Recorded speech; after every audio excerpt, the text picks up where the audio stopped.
To the AM show. A reminder that the show is sponsored by Kenoga Company Limited and Syntex Tanks. Now, Ghana, let's talk water tanks. You know what? I wonder if you know the secret to real water storage. Let me show you. It's simple. If your tank doesn't have the tortoise on it, then it's not the correct tank. That's right.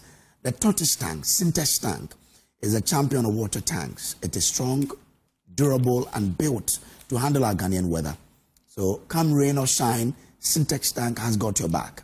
So go outside today, check your tank, and if it doesn't have the tortoise on it, of course, and it's time to upgrade.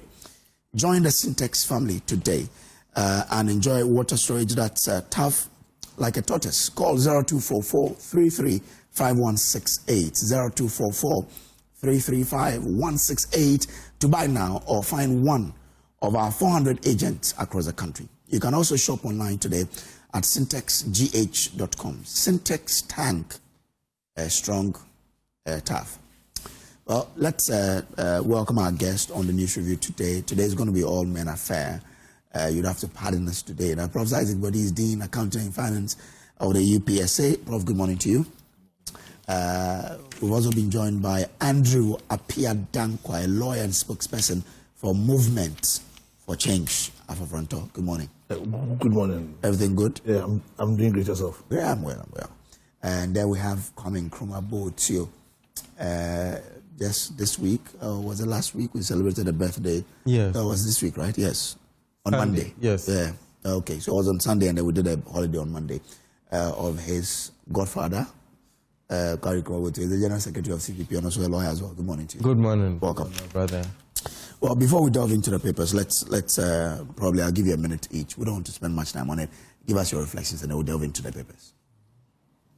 So I would start with two statements by Osajifo Dr. Kwame Nkrumah. He said, "We face neither east nor west. We face forward."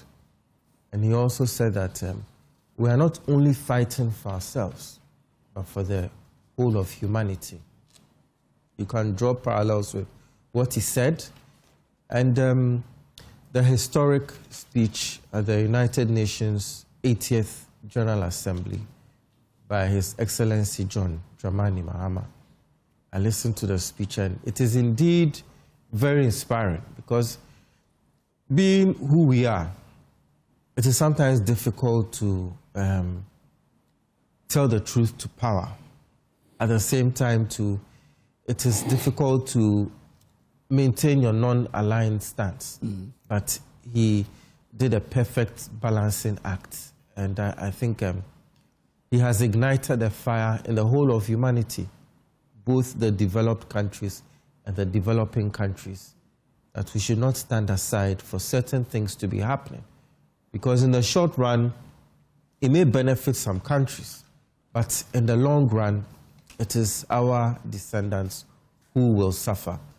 I think it is a timely speech and very inspiring, and I think we should all latch into it and then get into action for the sake of posterity. Okay, all right. Yeah. Yeah, so I don't wish all of you a good morning. I wish my brother Kwame Nkrumah, Prof, yourself, a good morning. In fact, this week there's been so much going on my mind, especially against all the problems that we have dealt with. For me, what it exposes, a fundamental lack of commitment to enforce the structures, the systems we put in place to put us in a position to fulfill the purpose for which we as a people came together to promulgate our constitution. And then if you read our constitution, I think the purpose ultimately was to create a system that was going to guarantee our rights to our lives, our rights to our properties, our rights to our liberties, our right to pursue our own what's called happiness. But to fulfill that, then the people we give our powers to, the citizens, all of us in our own small way, are burdened as in with the need to create the right political culture that will tolerate diverse views, but that will also hold political leadership accountable. But that's the only way in which we can guarantee for ourselves the rule of law. That's the only way in which these 3 or 4 purposes for which we took about ourselves, our constitution can be enforced. But over the years, a fundamental commitment to enforcing the laws that all of us put together is gradually killing our country. Galamsey, we all say, is an existential threat. And clearly there's a fundamental lack of commitment from all of us, especially from the people we give our powers to simply enforce the laws. Yes, and because really that's the fundamental problem with this Galamsey issue. To the extent that people's properties, people's minds are being taken over by Galamseyers. To the extent that just yesterday, Gridco is telling us that unless we do something about Galamsey, there's even a danger of they fulfilling their mandate. Also, we make laws and we want to create a right political culture. We want to create a system where, the system that we put in place to choose leaders, there'll be some form of legitimacy, legality, some form of fairness. And yet, the people are going to sit aloof. It's even in the face of serious government, people will be published to saying things like His Excellency Dr. Bamia said, that I purchased over 300 pickups for the MPP, and we are sitting down and we are not concerned. So unless and until the government and the people, the journalists, all of us, show real commitment to the principles, to the tenets, you understand, that ought to underpin this system, this structure we created for the purpose of guaranteeing for us our right to our lives, our right to our properties, our right to our liberties, our right to pursue our own happiness. Then what we are doing will continue to be a sham. Some of us are of the strong view that we don't have a democracy. What we think is a democracy is not a democracy. And indeed, if we do not take care, what we will have will be a government by the least qualified. And I don't think it is in the interest of all of us, especially when you put into proper perspective the purpose for which we took upon this system to sit down and look and allow this evil to happen to our country. So that's what is on my mind. All right then. Prof. Yes, good morning to your viewers and good morning to my colleagues as well. This week has been eventful. A lot of issues. Later we'll look at the Onga General Assembly issue. But I will comment on Imani's survey and then Info Analytics survey. Per my background, surveys or research are very important for innovation and development, and for policy and decision making as well. So from where I come from, I place premium on research. So in any day, I support research because it forms a being of what we do every day in our lives. Let's pick the first report, Imani Info Analytics. President Mahama's approval slips to 67%. Imani also admits that the president's approval rating is rapidly fading. If you look at the two reports, especially that of Info Analytics, they take a sample size of 9,509, and then they use a margin of error of 1.3, the confidence interval of 99%. Often the margin of error is a function of sample size, not entire population. So we can give credence to that report, and then we can look at the meaning of what the numbers. My issue is not on the numbers. My issue is on whether the sample truly reflects the diverse realities of all Ghanaians, the marginalized group excluded from the polling. That's where my problem is. How do you say the marginalized groups are excluded from the polling? What we found in the report happens to be the missing silent voices. 13,000 Ghanaians who are in Burkina Faso, those who are in Cote d'Ivoire, Boko conflicts, the victims. If we had people from Burkina, Cote d'Ivoire, the victims in Boko, I'm sure the results would have been different. Now, how are you going to do that when...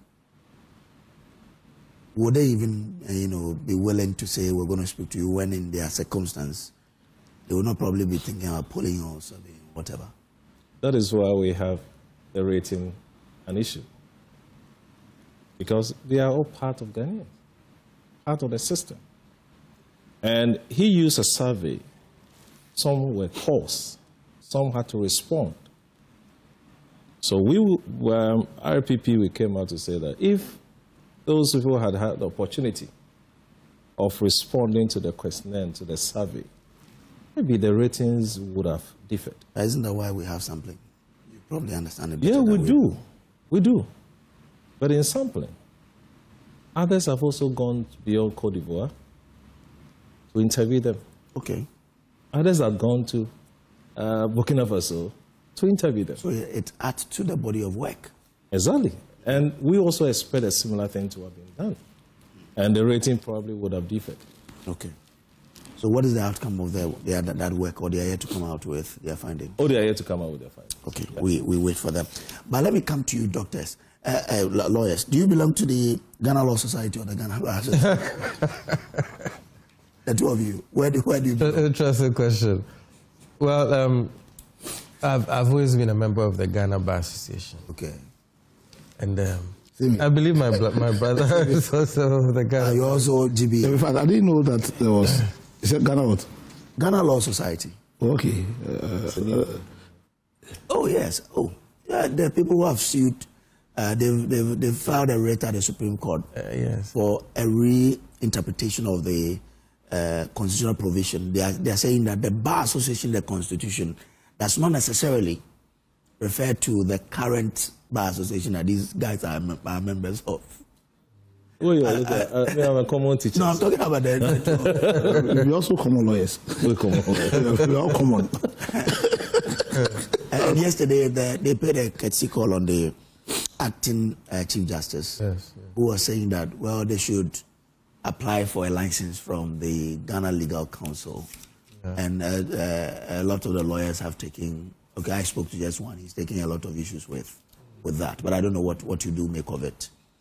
Is the Bar Association mentioned in the Constitution the one that you belong to, or any other association can come up and also say that they should be recognized by the Constitution? Oh, my personal view is that it goes to the very root of our Constitution, the rights to the Ghana Bar Association, in my opinion, is a club.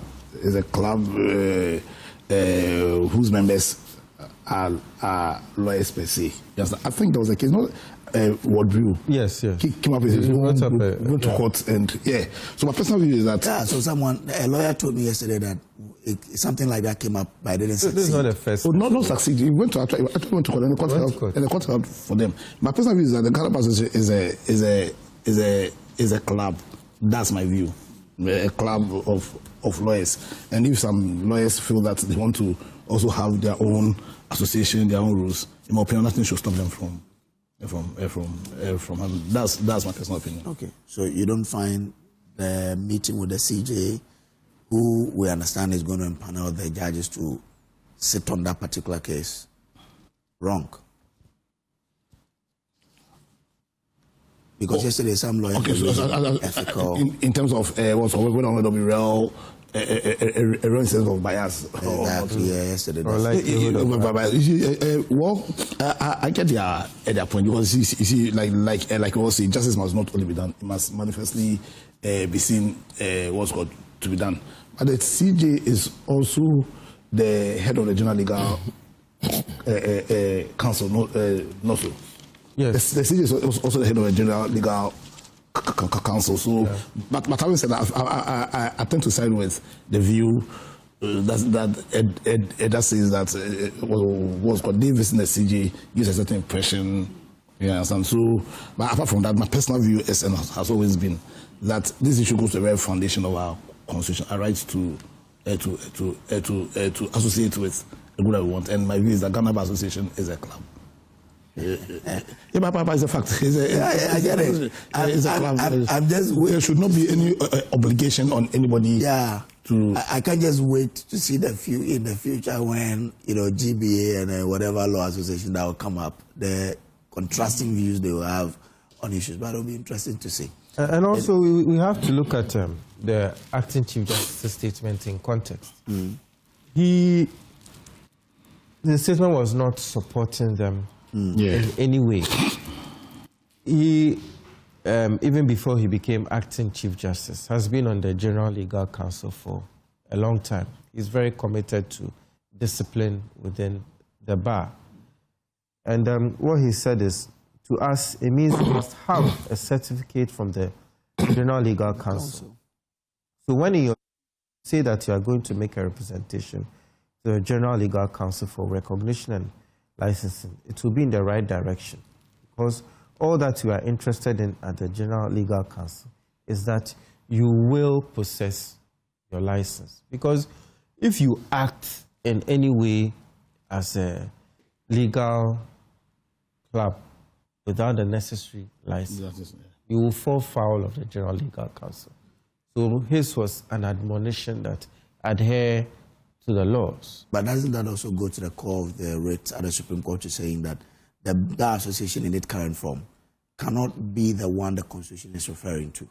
Because if you say that, well, yes, you have to come and get a license. And these guys are also challenging the GBA in court, the Supreme Court, which the same person was saying that, yes, you have to come to us for license, is going to empanel.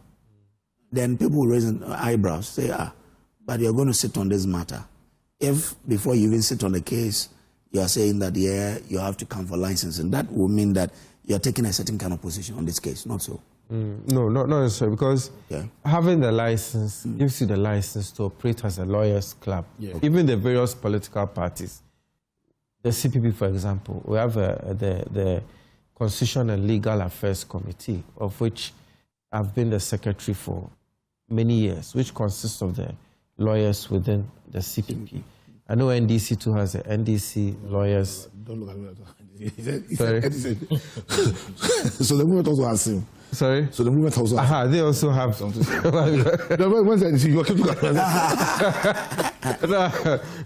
So these clubs exist. But if you want to go beyond a certain remit, because in the case of CPP, it's just a committee, so you don't need the license. But they getting the license, it's separate from them saying that the Ghana Bar Association has a monopoly. They are totally different issues. So I don't think there's an issue. Okay, anyway. Really, I think the issue that people are raising is the fact that in the Constitution, I think Article 157. Yes. There's so many other laws where they want a legal representation. It mentions the Ghana Bar Association. Yes. You understand? Yeah. I think that's the issue. Yes. Because that's the challenge, that the Ghana Bar Association in the Constitution does not only mean the GBA in its current form. Whether current or so then the question is, can you be a lawyer in this country without joining the GBA, or are you mandated as a lawyer to join the GBA? Because from what they are saying, unless you are a lawyer who is a member of the GBA, you can't be considered for any of the. So I think that's what people are questioning. It's a very fair. So then the issue becomes, let's say if these people form their club, the Ghana what's called Ghana Law Society. Yes, and you want a lawyer per Article 157. Would mean that if you are a member of the Ghana Law Society, despite the fact that you are a lawyer, you will not be considered. I don't know if yeah. So yeah, I feel that is a fair discussion. Is a very fair issue to be discussed, and let's see how it goes. Anyway, let's see how it goes, as you've said. But let's get into the Daily Guide newspaper. On the front page it says, "We'll push for Africa reparation. Exploitation of Africa's resources must end. Mahama. Illegal miners on rampage take over Gredco sites." It comes with a picture of Frank Esirifi Ochre. Woman 42 dies in Galamsey pit. Ooh. And NADMO officer found dead in river. Now, if we turn to the page 6 of the paper, says President John Dramani Mahama has called for Africa to assert sovereignty over its natural resources as a surest path to financing its development and protecting the dignity of its people. Addressing the 80th session of the United Nations General Assembly, UNGA, in New York yesterday, President Mahama lamented the steep decline in global humanitarian aid, warning that African countries could no longer depend on external assistance to fund their socio-economic needs. Now, Prof, how do we move from this to acting? I mean, we've seen that Ghana recently, Azuma Resources also had to then relinquish voluntarily there, because I'm told that this partnership started way before, to Engineers and Planners, which we all know is an indigenous Ghanaian company. If you listen to the president, I mean, is Ghana on a way to putting action to these words?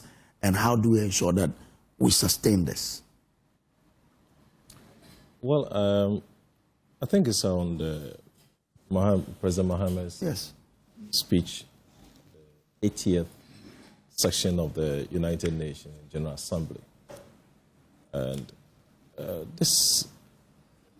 I enjoyed the headline that he spoke on, the topic, Africans' role in the future of the world, the organization. Okay. Yeah. But he laid a strong foundation on the issue about the formation, that out of the 51 member states or so, it began with about 4 countries: Ethiopia, Egypt, South Africa, and I think Liberia. But over the years, we have grown in terms of our numbers. So we play a major role in this organization. So we are doing so well as a continent. Mm. And from what you're reading, I also have a similar, might not be the same topic headline that I have here, exploitation of African resources. Okay. I can link this to what I have here. But to answer your question, before I come to that issue, you know, we have played a major role in the world stage. Exploitation of African resources. We have gone through a lot of issues over the period. He also mentioned about reparation, that things that have been taken away from us should be returned to us. How to end this? It takes time. It takes time, because we don't exist as just a fraction of the world. We are part of other countries and the world as well. So if you want to end exploitation, it takes time. But the point is that there must be an end at a point in time. Yeah, but that is why... And we have to start from somewhere too. It must begin. And I have enjoyed the call that we should have an end to this. But let me bring you back to the statement. I'll come there, but if you listen to his point, that and he says the president urged African countries to take firmer control of their natural resources and renegotiate better terms with foreign investors. He stressed that while Africa will continue to welcome external investment, so we are not closing the door to them, the era of, quote, parceling out vast concession areas to foreign interests for exploitation must end. Then I'm sure we must go back to our laws that we have in our country. That's where we have to begin this one from. Okay. Getting more investment into our country is the key. In fact, we are dependent on other support over the years. But if we are to have more investment coming into our country, the question is that we must prepare ourselves for such investment. Are we prepared for? So there are certain things we need to do locally to be able to attract all this investment into our country. But we know that natural resource exploitation is not easy. It's capital intensive. How do we build our economy such that our economies can support the indigenization of these exploitation of these resources? For example, if we have to go into the drilling of oils and we are saying that Africans must do it, how do we prepare our economy such that they can support those kind of things? if you want someone to come and support you, your economy, you must lay the foundations for them.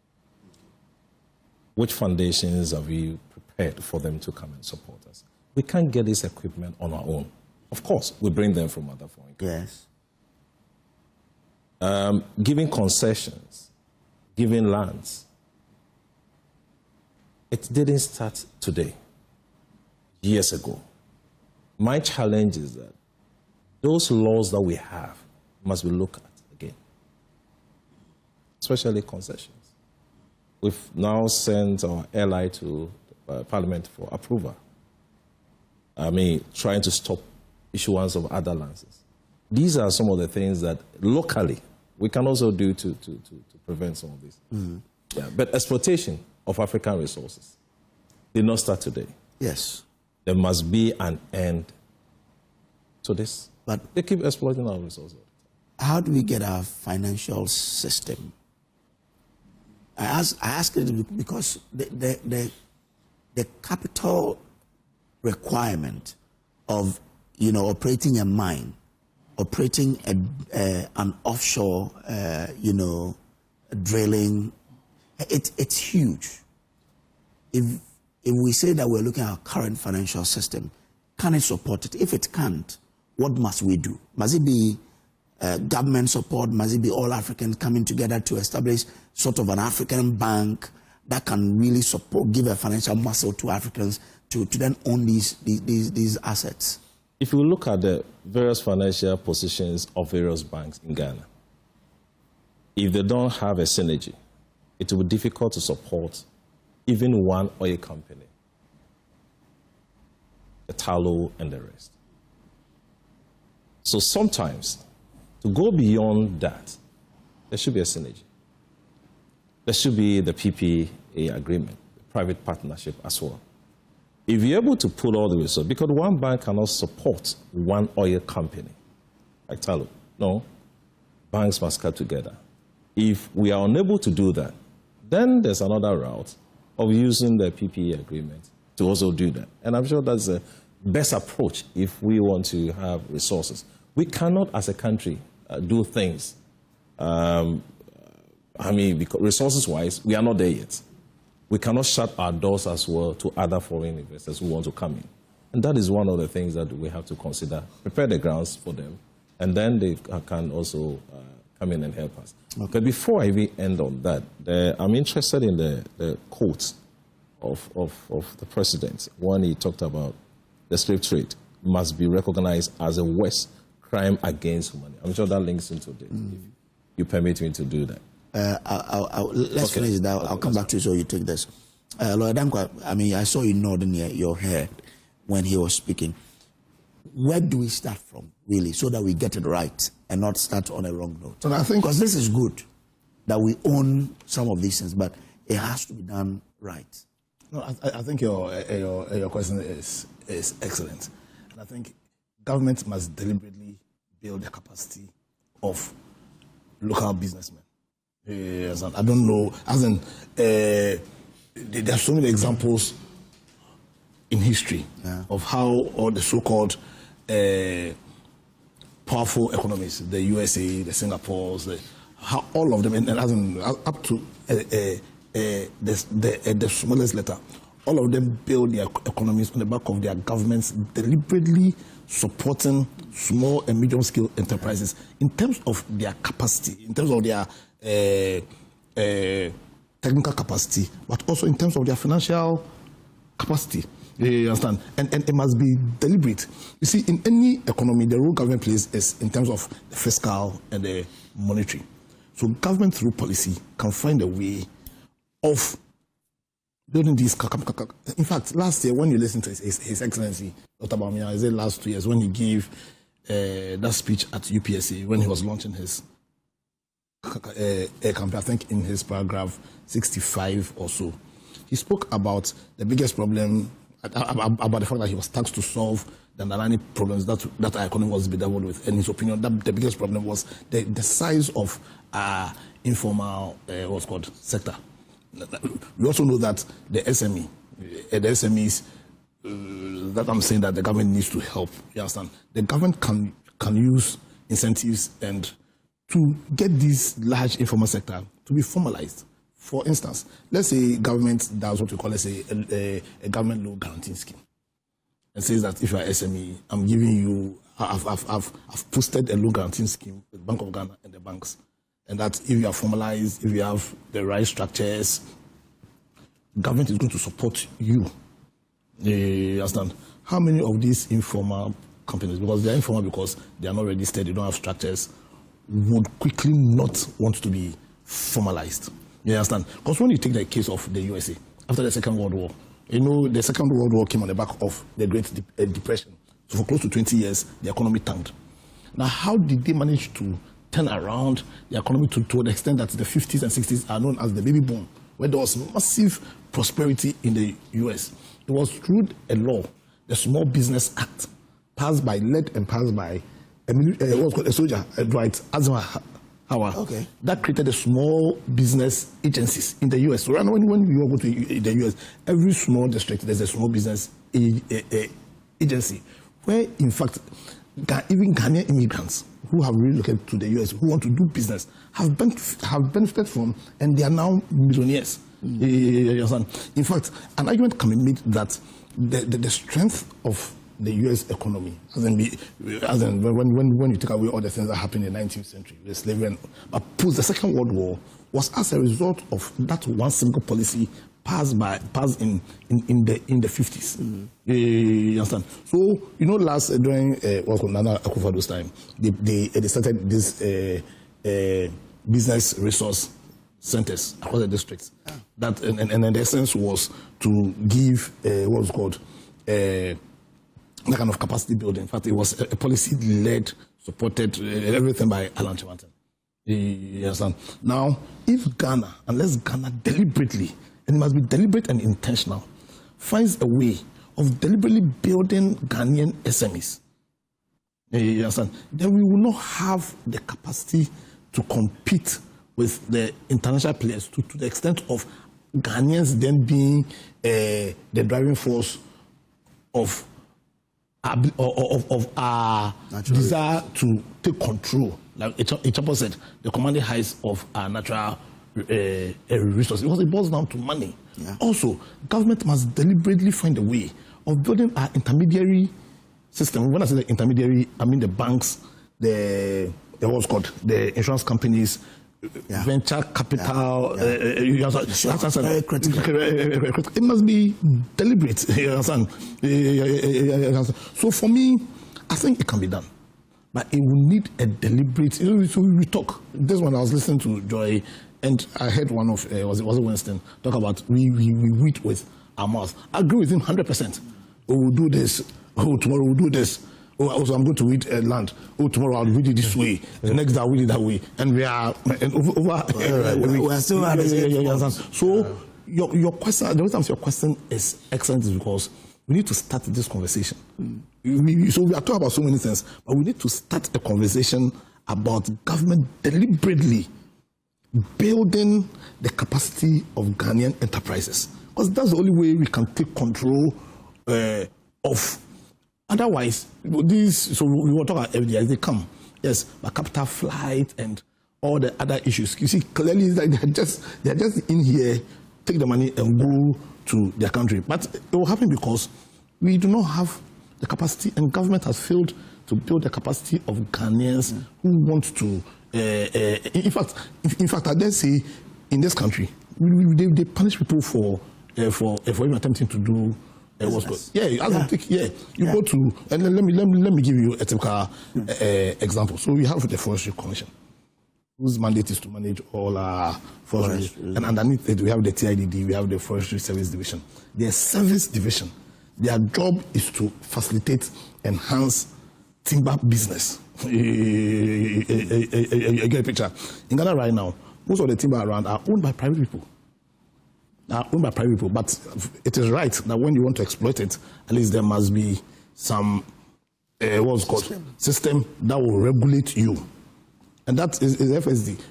Ask the people who have their own plantations that when they want to go and harvest their plantation, what happens?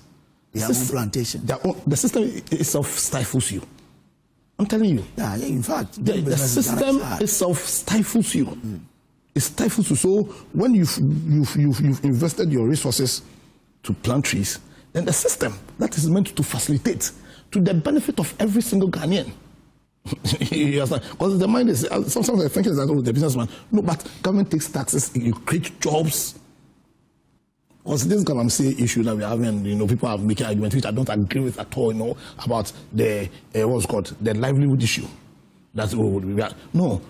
It can't be an argument for why Galamsey should come. But beyond that, if you're talking about livelihood, then one of the easiest way of solving that livelihood issue is government finding a way of enhancing timber business in these communities. Because beyond it restoring the land, there's also an economy to it. But the government agencies that have been set up with our own taxpayers' money, and in line with the agenda of the nation in our constitution, our right to own property, these government agencies will frustrate you. Yeah. You understand? And so then how are we going to take control of the commanding heights of our economy? It needs to be deliberate, it needs to be urgent. Yeah. And I thank you for asking this question. And I think that we need to find a way of causing a serious conversation to be had, because government is stifling our potential. Government is stifling, and when I say government, I don't mean MPP, NDC, I mean government. The machinery. We have public servants. They are stifling private enterprise, and it does not bode well for the country. I mean, when you talk about government being deliberate, we recently know of the story of the oligarchs, right? The Russian oligarchs. Yeah. We are told it was a deliberate system that created those people. Yeah. To say, take over the natural resources and rather go into the world. That's how Abramovich even was able to buy Chelsea. Because the Russians backed him, and if you listen to the China story, so deliberate to create millionaires. And we are even talking about the natural resources space. You know that in the retail space, foreigners, especially the Chinese and the Indians, they've taken over. I tell you, they've taken over. And we've not averted our minds to their story. The number of money they pull out of this country is huge. But you see, let me just add this. So when a Ghanaian wants, because you see, without serious financial support from our intermediary system, you simply will not have the capital to venture and do it well. Yes. You understand? Now, what's the cost of financing in Ghana? So the cost is about almost 40%. Yeah. The Indian, they go to their, and in fact, I don't even need to go to India. You just go to Ivory Coast and Togo. The cost of financing there is about 5%. You understand? So this AFCTA that was championed and led by our own Ghana's own Alan Chemantin from our headquarters here. How are we going to compete when the cost of financing in our country is over 40%? The cost of financing in other African countries is 5%. Yeah. You see, we need to be deliberate. We need to build millionaires and billionaires, and government has the capacity, the ability to do that. And when I say government, let me add, I'm not talking about the political government. I'm talking about like forestry service division. I'm talking about all the agencies that we've created to facilitate Business and Minerals Commission and all these people. They must be up and doing. But when it comes to finance, the BOG. The BOG, exactly. The reason why, when you come to even the food space, Ghanaian companies cannot compete with the international in terms of pricing. Is that the cost of borrowing itself for the business? Exactly. The only places at a certain point. So sometimes when I hear people say, but your rice is Ghana rice, why is it at this cost and this rice is at this cost? And I'm like, you need to know that I am operating in this country as you are. How much are you borrowing? How much am I borrowing? How much is the person bringing this rice borrowing in his country? He is even being supported by his government. So of course, when it comes to price, I cannot, but I can give you quality. That's the only thing. So if we really want to have that fair playing ground, then we need to look at how we can make cost of production in this country low, because that's how we do it, and it must be deliberate with deliberate policies, else we won't go anywhere. It's difficult sometimes when we want to talk about all this. Okay. Various arguments, various suggestions. But at the end of the day, we go back to sleep. If you want to correct the wrongs, the past, I'm sure there are a lot of models across the globe that we can even have and study. The likes of Singapore started with this. The likes of Malaysia. And the models are there. So truly, if you want to have solutions to this, and Amapi said, exploitation of African resources must end. How do we end it? That's the proposal. That is but just like Lawyer Appiah said, he said that he listened to Winston now. We weed with our mouth, but we don't do anything. We're saying that. So we need to now put, bring actions to our words. He has given the forestry example. The people have been put in place to ensure that when Ghanaians are doing businesses, we do it and do it well and have that free will to do it. How do they do it? They stifle us rather. They make doing business in Ghana so hard. It's like difficult. It's like they are fighting with you. It's a crime that you want to venture into business. You are my enemy because you are doing business. And which of course should not be so. Because if you really want to reduce unemployment, it is not government. No. It's the private sector. So you need to enable the private sector to work to create that employment. Deliberately. Because we can create it, not the private sector. From all the submissions, it appears we know the solution. No, I'm saying that as a country, we know the solution. Prof, I've mentioned so many times. The biggest issue, no, we are not doing it. The biggest issue I had with the previous regime, and I just want to use them as an example. It's not that other regimes have not done the same thing. This regime may also find themselves in the same situation. So when you take something like the Energy Sector Recovery Program, when you read the document, excellent. Personally, I don't have an issue with what the Energy Sector Recovery Program, as in what they wrote. They also did another with how to do proper decentralization. Go and read the document. All excellent. Now, the issue is, the problem we are facing is lack of commitment. That was why what Winston said this morning, in fact, I must comment with Winston for what he said this morning about we reading with our mouth. What's the biggest issue we have is a fundamental lack of commitment. We know there's a solution. In fact, after the world, as in, the world, and it's interesting the president brought this thing up. Historically, the world changed in the 15th century. So everything every problem we think we are facing has been faced by some other people, probably by even ourselves. As in when I say ourselves, I mean as the people, Africa. As the people, and we've solved it. So of course, if we want the solutions, how they in abundance. Indeed, Singapore came to study from us. Oil palm production. Came to study. Very good model. Indeed, Rwanda. So another they came to study how Rwanda in terms of the organization of their institutions, so like their company registry, they came to learn from Ghana, Rwanda. I don't even go far. Rwanda, we are praising. Rwanda. They came to take it from us. Yes. And I'm being told by my director that Singapore actually took our development plan. And went They have it. So that's why I'm quiet. Wow. Let me tell you something. I have opened our development plan here. There's a disparaging remark said about a black man that I don't like repeating. But I'll repeat it here. Said if you want to hide something from the black man, put it in the book. I have a soft copy of the 7-year development plan. I read very often. Yes. Chapter 12, foreign trade and payments. Chapter 13, financing of the development plan. Everything we need to do is here. Everything we need to do is here. But on May 17th, 1966, after the coup, we threw all this away. Went to the IMF. We've gone to the IMF 17 times. But the solution is here. Very itemized, very detailed solution right here. All these past years. It's here.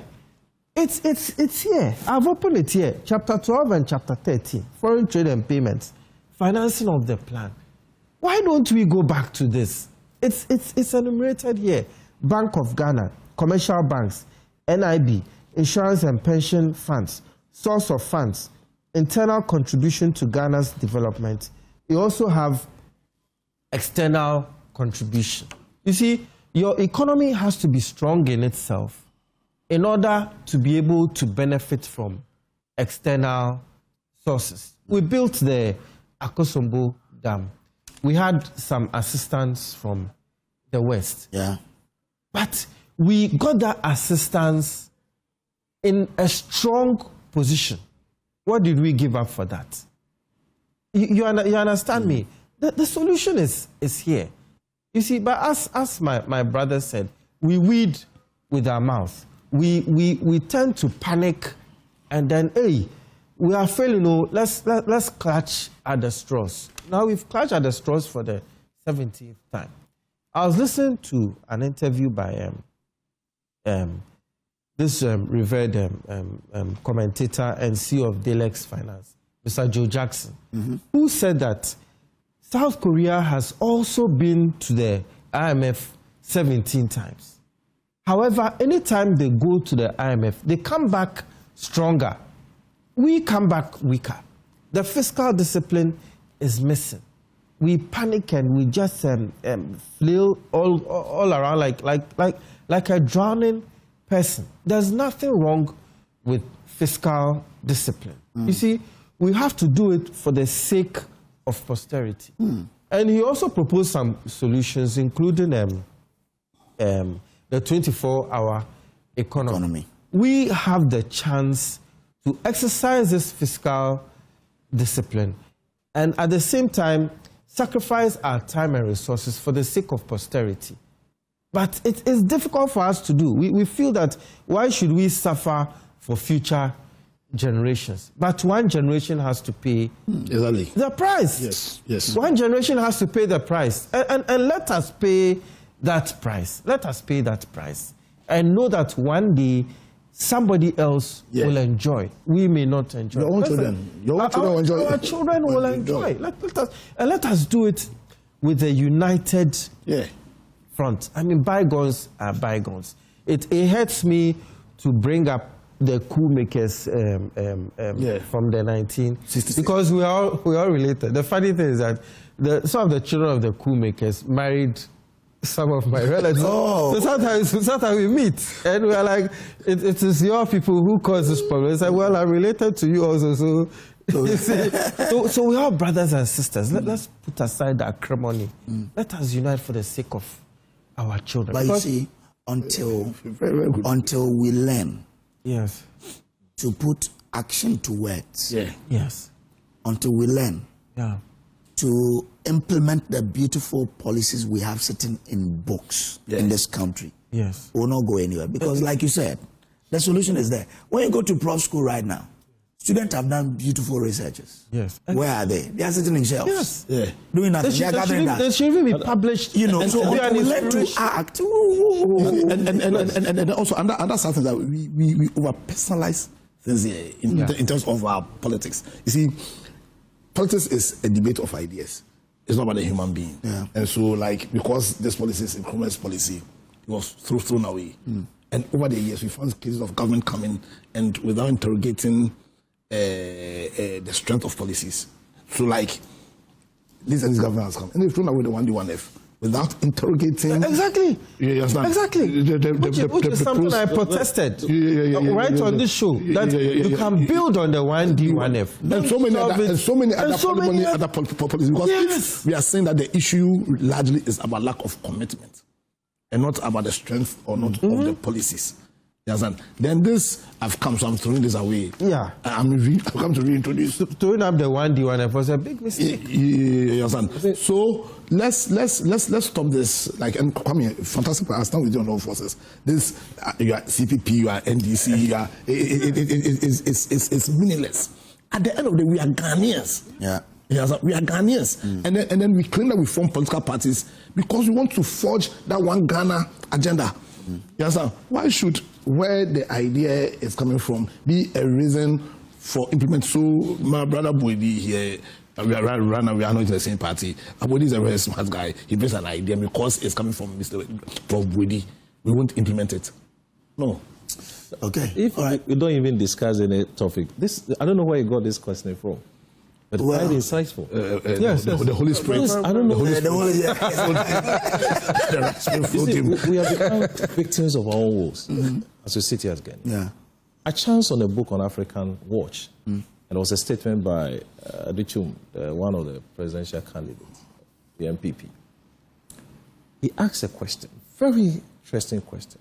He said, when was the last time we had GRA going into someone's shop, telling the person, I have come today to educate you, to let you know opportunities beyond Ghana. Beyond, I found this in Sierra Leone.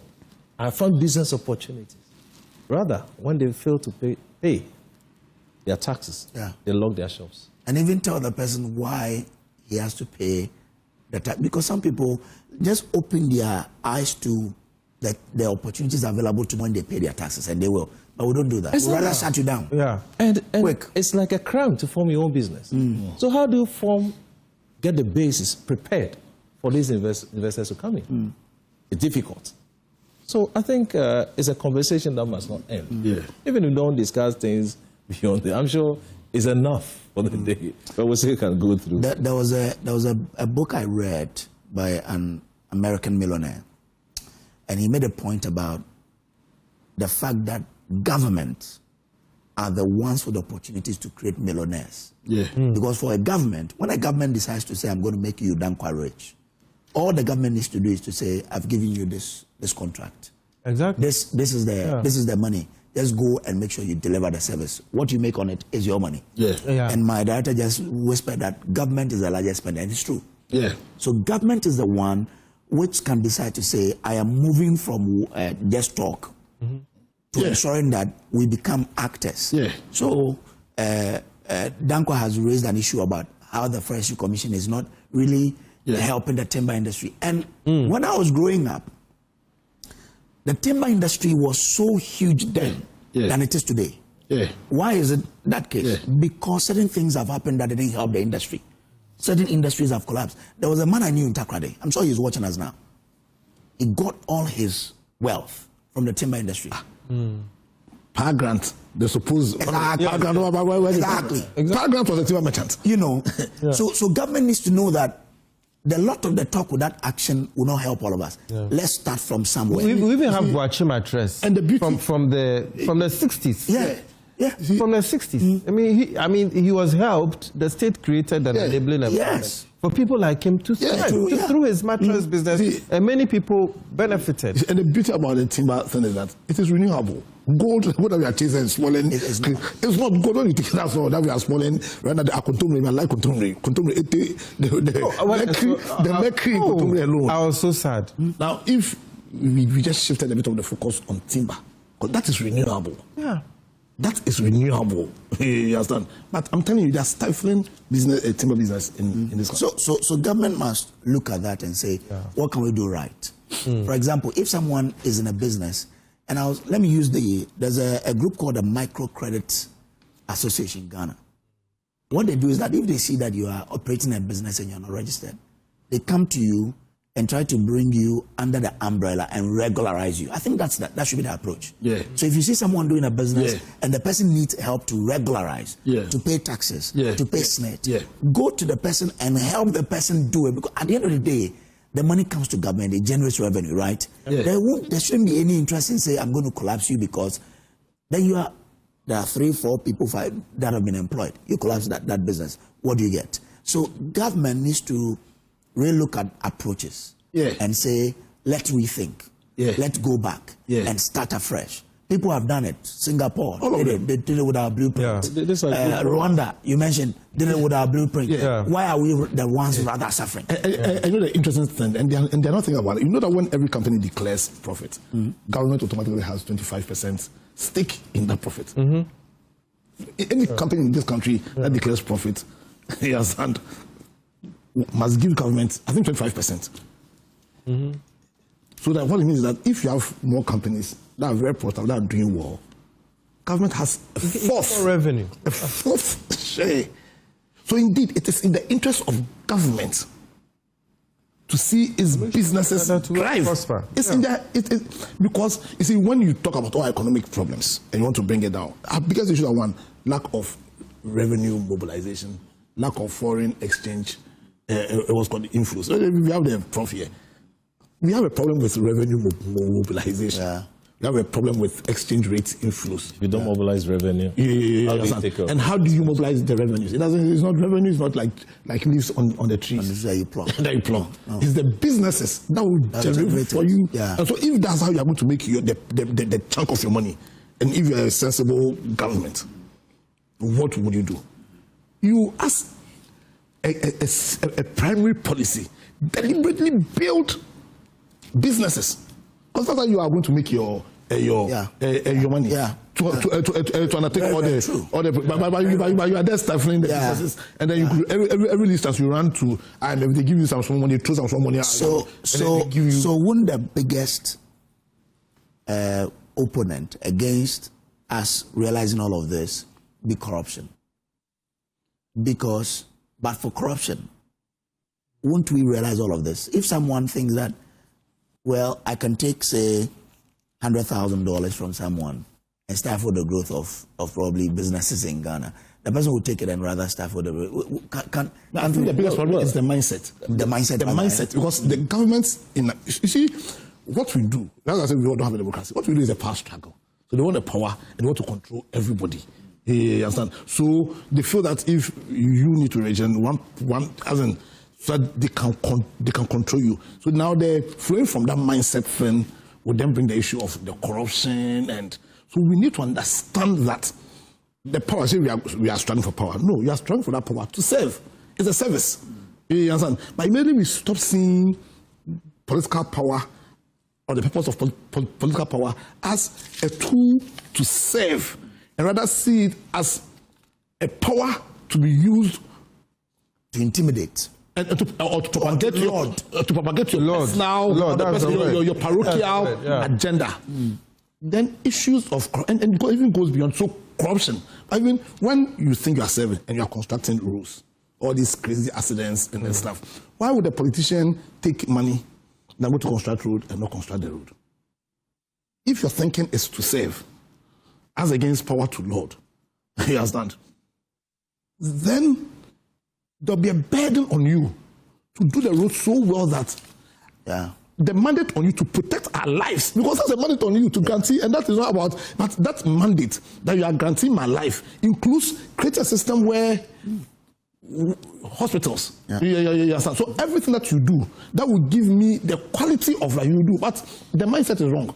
Yeah, we think that we are taking the power, and then we use the word power. It's a power struggle that we are doing. Exactly. We are not doing democracy. Exactly. It's a power struggle. And so unless we change the mindset, it's a radical change of the mindset, then all these issues about corruption, we can't deal with it. But once the purpose for which people want power is not to serve, but to advance their own interests, then issues like corruption and things can never be dealt with. And let me add something with that, in that, you know, on JoyNews, in an interview, Lexis Bill and Stephen Blewett, CEO of MTN, he said, you occupy the chair, you don't own it, stay humble. We should realize that every position we occupy, it's temporary. Yes. We are there to serve that institution, to let it grow.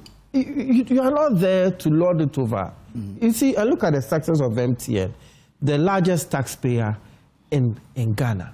He said, you occupy the chair, you don't own it. We should realize that there's even somebody out there who may even do a better job than us. It's a privilege. Shine, brighten the corner where you are. Leave it better for the next person to also build on. Then one day it becomes solid and unbreakable. Okay. To a prof, like prof here is watching us now, he says, the problem with Africans, we like to talk, but put action to the talk, just as we have been saying here. He says South Africa is creating black industrialists through public expenditure and are not apologetic about it. Ghana can do the same. So the public is rather enabling the people to become wealthy. Because when you do it, the money stays in South Africa. If you, Danko, for example, becomes wealthy, every investment he does, his money will not be stuck somewhere. They'll be here. Yeah. And he's already wealthy and he's helping a lot. God bless your mouth. He says, action and I know. God bless his he mouth. says, action and accountability is the key. Nobody can progress Ghana except Ghanaians. Yeah.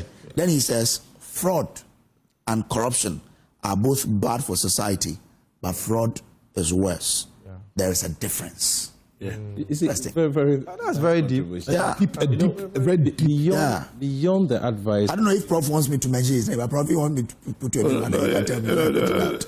Yeah. Beyond the advice, we are all trying to proffer, telling the government what must be done in terms of preparing the grounds to attract all this investment. I was happy you mentioned issue about corruption. And it's a canker where we find ourselves now. You know, it's a gradual change and renewal of the mind. And I was happy when the Ghana Education Service, in their syllables, there was something moral, something, I've forgotten. Moral and education. Moral MNE. Yeah. I'm sure it is time for us to start No, it's RME, religious and moral education. Moral education. Yeah. It is time for us to, still trumpeting this. Educating the young folks. If at our age, it's difficult to correct some of us, let's start from that generation and see what happens. Because all this that we are talking about, corruption plays key role in some of the issues that we are talking about. And he was talking about the filing of taxes to Ghana Revenue Services. And any company that is established, automatically, when the business is doing well, the government gets 25% in terms of taxes. So which means that when we encourage these businesses, they grow. Yeah. We have 20% proportion or so to take to the government. But the point is that the same individuals, the same in companies, sometimes go and see the number of financial statements they prepare. Yeah. Sometimes 2 or 3. One to be given to GRA, filing of taxes. One to controller. Different financial reports are prepared. So that's where it starts from. Corruption. We should start this championing the M&A, moral, RME. starting from this year. ME, yeah. Because that is where we'll be honest and we have a generation that will be able to take. Okay. So the contributor was Professor Douglas Boating. Okay. Professor Douglas Boating is an ardent viewer of the AM show. So that's it there. Now, if you let me just do a quick of this, and then we can call it a day here. I want to bring in. Why can't I see this from our own man, Kwabena Bonfe? Okay, you know Kwabena Bonfe also has a paper, the National Forum. On the front page it says, "Aiko to shreds Puaman, IMF returns to Ghana. Review of economic and social reforms. Government complicit in illegal mining fights." They are asking a question there. So let me deal with the front pages and then we can go. Coming over to you, what do you have? So I have the Ghanaian Times. We have Reform Security Council. President Mahama demands at the United Nations General Assembly. Okay. And we also have Fighting Galamsey needs chiefs' powers, not just laws, said Sam Juna.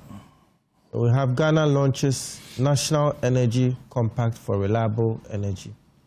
And finally, government injects 2 billion Ghana cedis into District Assembly's Common Fund by Her Excellency, the Vice President, Professor Nana Jean. And I was hoping that this 2 billion would have gone into a private entity. It's like we're discussing here, you know. Yes. Anyway, yes. Yeah, so what do you have? Mahama presses UN on slave trade recognition. Okay.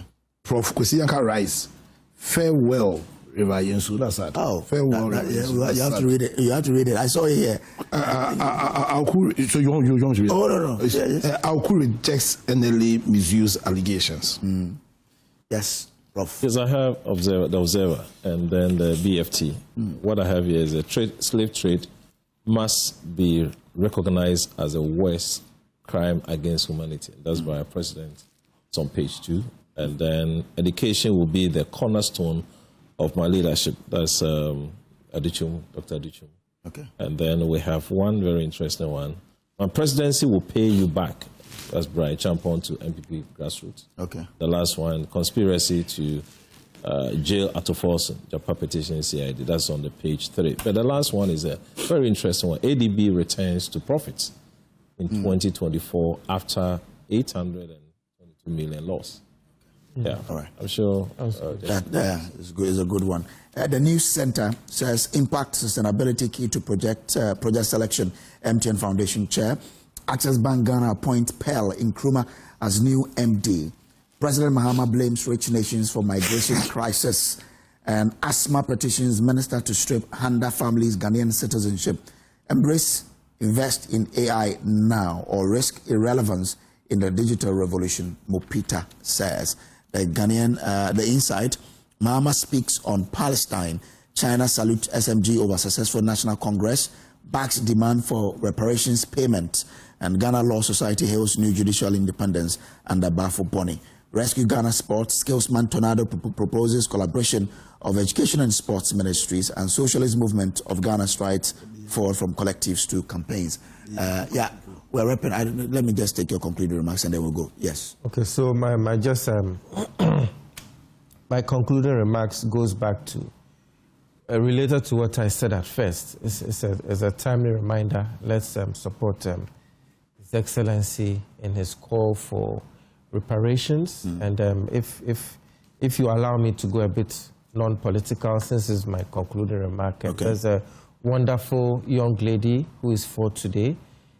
Judith Rosa Nyamiye Ampunsabunsu, my niece. Okay. And I wish her a wonderful birthday. She grew up to be a wonderful, hardworking, intelligent woman like her mother. Okay. All right then. Thank you. Badangwa. So on to score. So the first one is a call on all of us as Ghanaians, all of us. That in 1957 we came together as a people and we had a mandate to build a country of Africans, to prove to the world that after all the black man is capable of managing his affairs. We must bring life to this profound statement. Yes, all of us, led by government, we must deliberately build systems, must deliberately build human beings that have the capacity to create wealth and create a system where all of us will be placed in a better position of fulfilling our individual ambitions. But in the spirit of birthdays, tomorrow is the birthday of my oldest son. The oldest son? Yes, Eja Kofi Nyameche Afiadankwa. Okay. I wish extraordinary blessings on him. Amen. May he have grew up to become a great man like his namesake. I didn't know after my father. Okay. In the spirit of building businesses, I hope that government will learn from the discussion today and not be so much interested in collapsing businesses, but rather helping businesses to grow. Prof. Yeah, also on Onga, statement by the president. If you look at the thematic areas in his speech, he made about 9. Solid. I think the last one was a strong stances on Cuba, Gaza, and Sudan, calling for peace and all that. I would have loved, maybe when they get the next opportunity. You know, UN is a platform to champion peace and prosperity. Local issues also, you mentioned. Okay. Yeah. All right. Crisis, the other say, if those things are beyond our control, I'm sure the government, when it gets an opportunity like that, I can also let the world know. Okay. About 13,000 Ghanaians who are okay. All right. Worrying. Okay. Thank you very much, Prof. Now, Manche Bruce II in Takrady says, great discussion so far. As citizens of Ghana, it behoves us to anchor our national ethos upon the principles of service, selflessness, and sacrifice. The implementation of innovative initiatives and the pursuit of industrial progress by successive government hold considerable potential to reshape our nation's trajectory. Expanding the tax base and uncovering novel opportunities as opposed to imposing undue burdens upon businesses and individuals could serve as a catalyst for broader economic participation and growth. Manche Bruce II in Takrady. We're joined by Professor Isaac Bodi, Dean, Accounting and Finance, UPSA, also by lawyer Apia Dankwa. He's a spokesperson for the Movement for Change and also a lawyer as well. And then lawyer Nkrumah Botio is also the General Secretary of the CPP and a lawyer. Thanks very much for doing the viewing. I hope that you continue the discussion wherever you are and let's help build Ghana the way we want it to be. Stay on, there's more to come your way on the AM Show.